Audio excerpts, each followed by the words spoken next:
So today I'm going to be doing another amateur analysis of the same game as I did in my last video against Beyond Esports. It's the 16-14 game my team played, but today we're not going to be looking at Joe. We're going to be looking at his brother, Atomic, Tshotz, Cimota, whatever you want to call him. I'm just going to call him Tom for sake of convenience this video. I'm going to see how he holds B on train.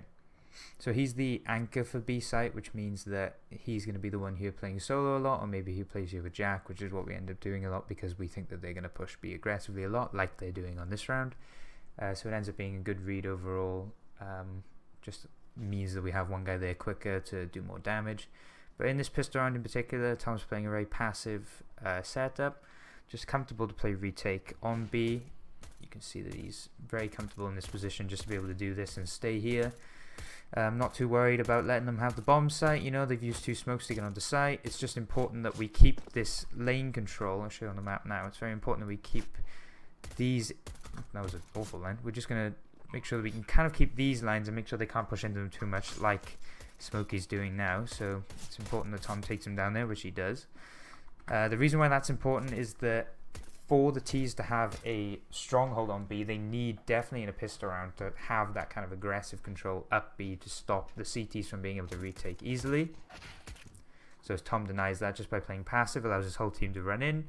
However, he is actually in a 2v4 in this circumstance, playing along with Joe or Lep. And Tom just plays off his teammates well here, really. Just allows Joe to bait for him a little bit with that shot there. We'll just bring it back up to normal speed. Just allows Joe then to smoke and kit on the bomb. Knows he has to defend. Joe gets a nice kill on that guy there. Then comes up, but Joe has enough time to defuse it because he has a kit. Nice knife there by Tom in the end. So yeah, just overall a good round. Nice for Tom to just play really passive on the site. Allow Joe to push in. Good retake there by those two. Just keeping that lane control, again, really important, definitely in a pistol round, for the CTs to have control of this area, which makes retake so much easier because the T's can only be really in this area or in this area. So it just gives them a lot more map control. So in this round now, we're going to be looking at another highlight of Tom's, how to deal up against ecoing players. We're just going to look at his nade usage and kind of how he counters this aggression. So he plays aggressive to begin with, using that smoke there early just to make sure they can't go for any kind of rush. We hear steps towards A, so he starts to rotate, but then Jack pushes aggressively into B main. Maybe they should just stay together there for a little bit more control and making sure that like one could trade off the other. Nice nade there. Doesn't really do much, but just counters any rush that Jack may see coming. As you can see, Jack just gets one kill from upper there, falling back. Tom's just jiggle peeking this, holding his nade out. Molotov really important for B control on this map. So just holding it passively. Here's the footsteps, throws the flame, runs back. Very comfortable to just be anchoring here, playing solo, not too worried.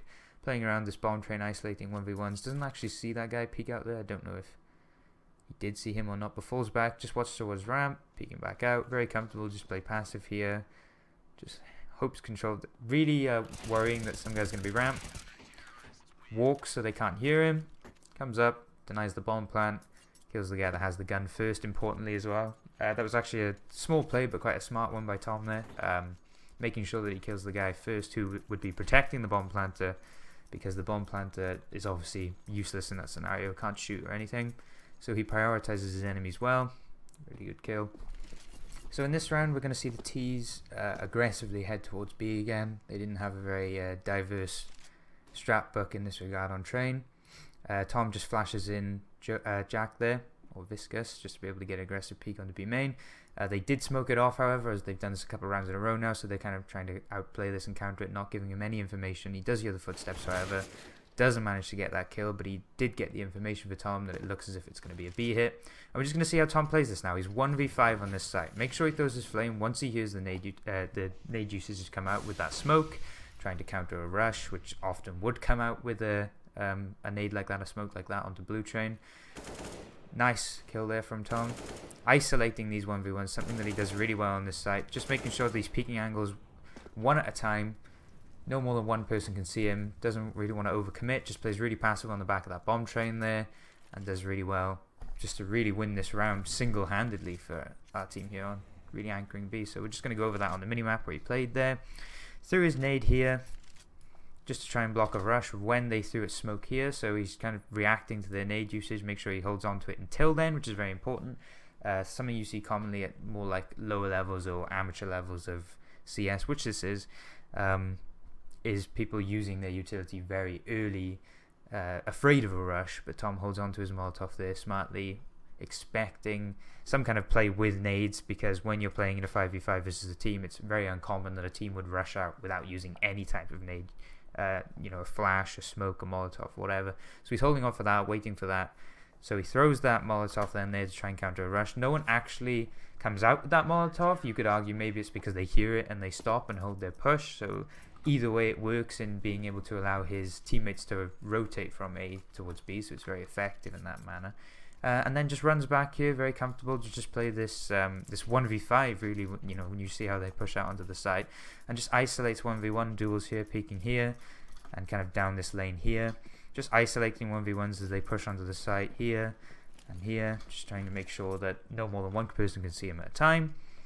Really effective play from Tom there, and I think that was a 4k overall. It may have been a 3k, I'm not too sure, but it was really effective round by Tom and a really strong B hold. So, unlike Lep or Joe, although Tom is his brother, he's a very different style of CS player. Tom is way more passive, and that's kind of what you want in an anchor player, definitely towards this B site, because Tom has to play more passively to ensure that his team can rotate. So we're just going to see how he does that here. So his teammate gets picked off early on B. He knows he's the only one holding this site. That means that if he dies, they have this whole site. They get the post plant positions of their choosing. They get a lot of time to rotate and move around the map. They've basically won the round if Tom dies here, and he's aware of that. So he plays really passive, even though he hears the bomb go down, not rushing to try and stop it from going down. Happy to walk so they don't know his position, and then just plays really passive. Just not too worried about where they are. Uses his utility well, again saving it, so it means he can use it now. Goes for that bomb defusal. I think he gets killed just after he defuses it. Yeah, but it doesn't matter because he plays it really well there, and it's a really effective round again by Tom. So Viscous Guy's early, going for an aggressive peek up here, and Tom knows that, so he just hides very passively behind this blue train, waiting for them to push out. He knows if he dies, then they've won the round. So hiding here and giving info about hearing footsteps out here. He's watching towards these two angles, a close push and a push from upper, and just listening out for that bomb plant, which ends up going down. He doesn't deny it, but he does kill him once the bomb goes down again, walking to make sure that he stays alive, buys as much time as possible for his teammates to rotate. So again, a very effective round by Tom. So this round is the last one I'm going to look at on the CT side. Tom has an AWP here. It's not something that we will conventionally see, but he does like to AWP occasionally. We're just going to see how he switches up his position, plays off his teammates, and uses his nades this round. So again, he'll smoke towards ramp just to try and deny a rush. We know they're ecoing, so he's playing against that. Just wants to play off of this, I don't even know what you call it, but it's kind of like a stop sign, I suppose, is what we call it on A side. So we call it the same on B.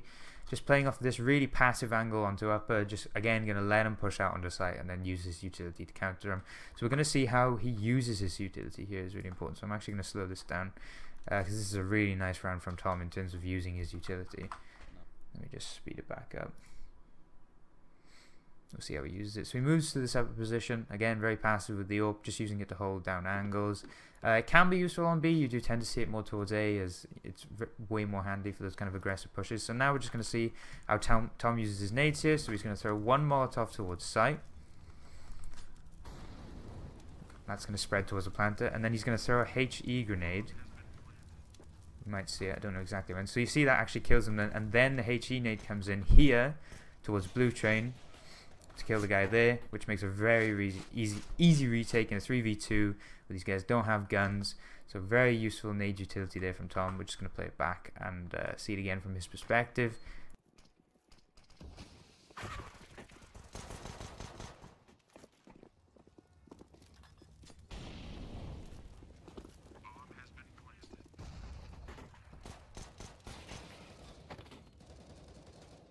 But very effective nades. A Molotov, very standard Molotov there, towards the bomb site, just to try and deny the plant. Doesn't actually deny the plant, but when the T is running away, trying to get back towards ramp, He ends up going down to the flames. His teammate actually takes some damage off it as well. And then a very nice HE grenade Tom throws all the way over to blue chain. It's a very good spot to nade actually, because his teammate dies at the start of the round. So this whole area of the map is open, plus they smoke this off. So he has no information over to this side of the map, which makes it very dangerous for his teammates to rotate and check this position. So he throws a HE grenade very smartly into this area, somewhere he has no information. Obviously there's a guy playing there behind the smoke, and another guy playing on top of blue chain as well up here. And we'll get down here, ends up doing a fair bit of damage to one guy and actually kills the second guy. So he kills 2 people with nades there. Doesn't even have to kill anyone with the AWP, but again, holding those angles very passively. Gets 2 kills with his nades. Very good round from Tom overall, and a very effective CT sides. He ends up closing out the half, topping the leaderboard. So a really useful player on B to have as an anchor. Understands that as a B player, his main role is to stay alive. As an anchor in any bomb site on any map on CSGO, your main job is to stay alive and allow your teammates to rotate. And Tom understands that and does that really well. Makes sure that he keeps his utility till late in the round, or until they push, until he sees some presence of a push. So it's actually effective and not wasted, because he understands there's one guy, he doesn't have a lot of utility, so he needs to make the most of it. And really just effective round from him then. Playing very passive. Doesn't need to play aggressive. No, he needs to stay alive, and really effective in those 1vx situations at isolating duels and taking fights that he is comfortable with winning. Again, not as aggressive as his brother Joe. Doesn't go for those crazy kind of shots or super aggressive plays, but relies on his own play style, which is more passive, but again, he's playing off his utility more and kind of playing off his positioning more, as opposed to just relying on his aim and killing people that way. Both very effective, and I think they're both very useful in their roles. But that's how Tom has played B and plays Bs constantly. I am gonna have a look at a pro player play this site and kind of see the differences between amateur CS and pro CS, just to kind of compare and contrast the differences and see maybe where Tom could improve slightly, because I don't think a pro player and an amateur player are necessarily a million miles away in terms of their play style, their aim, or even necessarily their game sense. There's just a few things that changes in all those hours of playing and playing against the top tier other professionals for so long, that I think gives them another edge over an amateur player that may not ever see those kind of plays. So there's a lot more variety in the pro play. So I'm just going to quickly show you some of the things that I've seen pro players do, and maybe see where Tom differs and where he's the same. So I've decided to compare Tom to Zipx, one of the world's best known B anchors on train. So I suppose it's a little bit unfair on Tom in that regard, but I just wanted to show the slight differences between how the two players play and the difference between a pro and an amateur, basically. So firstly, we're just going to see the coordination of the teammates, which is something that obviously comes with time. Zipx, because he has an MP9, is going to pick aggressively here, just with a flashbang, just to get information immediately. So Dupree would have stayed if he'd seen anybody there, but then can immediately rotate, and they can comfortably have 4 guys A, allowing Zipx to play here passively. This is another position as well I really like that Tom didn't actually use in that game. I don't know if he's using it in future, but just jiggle peeking this angle here is quite a safe angle. It's quite a difficult spot to be killed in, because you are jiggle peeking, you're only showing your shoulder. So it's quite safe for Zipx to make a play like that. Tom didn't exactly get that aggressive. He was way more passive with his B anchoring. That's, again, another nade that is used differently. Tom tends to hold on to his nades until they've actually pushed into the site, but Zipx uses his nades aggressively there to actually nade through the window. Tom does throw his flashbangs in there to help Viscus or Jack push aggressively into B main. But Zipx being here solo, throws a nade through here, which lands around here, which is where a lot of the nades would be set up and thrown for a B execute. So it's a very useful nade to use. Again, you can see Zipx saving his Molotov, much like Tom does. So that's definitely a must for a B anchor, is to keep that Molotov just to put down in that position right next to where Zipx is standing now. Although they don't actually end up coming B this round, and I'm not even sure if Astralis win this round. I just kind of wanted to show the slight differences between a pro player and how they anchor B compared to how an amateur anchors B, the slight differences. Tom playing a little bit more passively, whereas Zipx gets quite aggressive in this angle here, jiggle peeking here. So there's little small differences between that level of play and all this different game sense and experience that Zipx is bringing to a B anchor that maybe Tom hasn't quite learnt yet, or hasn't quite experienced it. Obviously he can develop his play and bring it, but as a very good B anchor, I think you know, Tom's a very confident B player on train, but still has a little ways to go and can learn from a player definitely like Zipx in terms of his nade use is just so good with his timing, his aggressive peak in the beginning that allows the other B player to rotate off, allowing 4 to stack A. A very good aggressive play because he has that MP9. I don't think he would do that with the rifle, it's too much of a risk. But just playing aggressive, not afraid to peek those slightly more aggressive angles, jiggle peeking everything is just very common of pro players, you'll see. So I just wanted to kind of compare a little bit there how Tom is a very good B anchor and definitely at our level of CS. It's more than effective to be able to hold rounds, hold the site effectively to win rounds. There's slight differences in pro players, and there's some ways that, just in case you're watching to try and learn how to be a B anchor in a more amateur team, there are other ways in which you can hold it and kind of change up your play. If that play style that Tom was showing, a very passive one that relies on playing up your teammates and just allowing them to plant the bomb and but not get into close plants and kind of play that timing game and save your nades for then.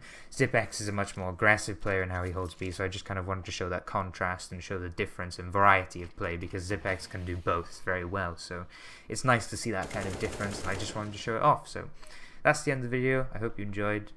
Yeah, that's pretty much it.